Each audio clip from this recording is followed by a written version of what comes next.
If a modern war started tonight, you would probably wake up tomorrow and go to work. That's the part nobody tells you. No sirens, no explosions, no immediate collapse, just subtle changes. And if you don't know what those changes look like, you'll miss the warning signs completely. The first 72 hours don't look like chaos. They look like normal, under pressure. And that's why most people react too late. Today I'm going to show you exactly what shifts first. When people imagine war, they imagine violence. But in modern conflict, the first battlefield isn't physical. It's financial. It's digital. It's psychological. And the first system to move isn't the military. It's money. Then information. Then supply chains. Then energy. Not all at once, in sequence. Let's walk through it, hour by hour. The first 12 hours are pure information warfare. Not bombs, narrative. Headlines spike. Markets react instantly. Social media explodes with half-truths.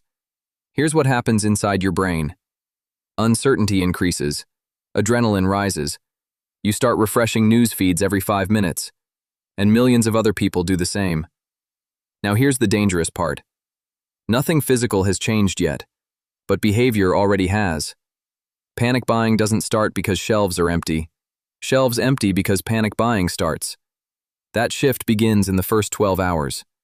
And once demand spikes, logistics systems feel pressure immediately. By the end of the first day, something subtle happens. Banks don't shut down. They tighten. Withdrawal limits quietly adjust. International transfers slow. Currency markets swing violently. You may not notice at first, but the system is reducing risk exposure. Because in modern conflict, capital moves before troops do. If financial networks feel threatened, they restrict flow. And once money slows, everything slows. This is when ATM lines begin growing. This is when people suddenly want cash. This is when digital payments feel slightly unstable. Not collapse, contraction. And contraction spreads. Now behavior catches up. Fuel demand rises. Grocery demand spikes. Pharmacies see increased traffic. Not because there is no supply, because people expect there might not be. Supply chains are optimized for predictable consumption, not fear-driven surges. If 20% more people buy essentials at once, distribution systems strain. Trucks still move, warehouses still operate, but margins disappear. And once margins disappear, small disruptions create visible shortages. That's when the average person says, something feels off. Here's what most people underestimate. Modern war doesn't need to blow up power plants. It can destabilize them digitally. Small cyber disruptions begin surfacing. Bank apps lag. Government sites go offline. Telecom networks slow down. Nothing dramatic, but enough to create doubt. And doubt is powerful. Because once people lose trust in digital systems, they overcompensate physically.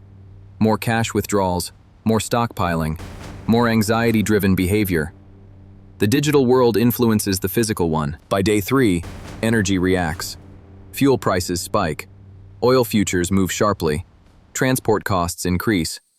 Energy is not just fuel for cars, it's fuel for food distribution, emergency response, telecommunications, manufacturing.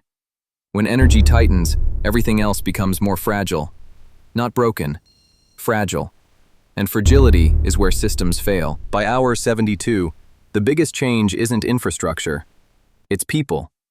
Conversations change tone. Trust weakens. Rumors harden into belief.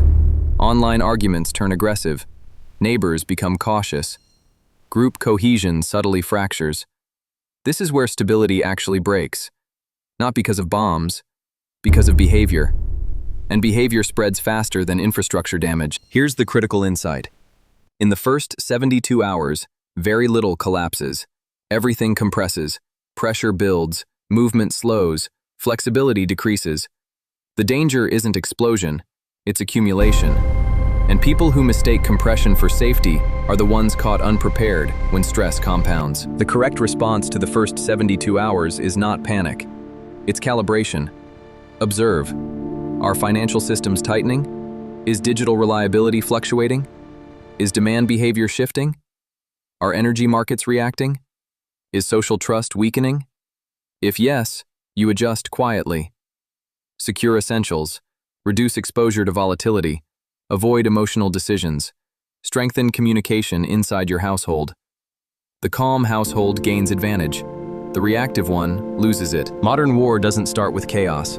It starts with pressure, invisible adjustments, financial contraction, digital strain, behavioral shifts.